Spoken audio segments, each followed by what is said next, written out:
AC Narayan কিচেনে রোজকার মতো রেসিপি নিয়ে। আজকে হবে পালং শাকের ঘন্ট।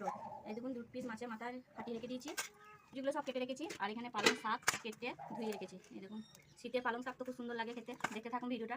কষিয়ে দিয়েছি, এবার কড়াইটা গরম হয়ে গেছে, কড়াইতে তেল দিয়ে দেবো। এটা গরম হয়ে গেছে, এই দেখুন মাছের নুন হলুদ মাখিয়ে নিয়েছি, মাছটা ভেজে নেবো। মাছের মাথাগুলো ভাজা হয়ে তুলে নেবো। ফোড়নে দেবো গোটা জিরে, কটা শুকনো লঙ্কা, খেতে পারা রসুন, কেটে রাখা আলুগুলো ভেজে নেবো। আলু বেগুন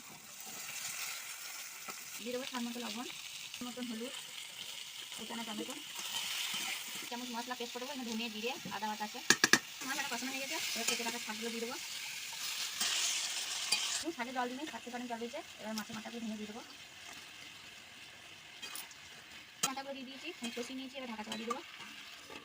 শাকটা হয়ে গেছে, একটু মিষ্টি দিয়ে দেবো। হয়ে গেছে, এবার নামিয়ে নেবো।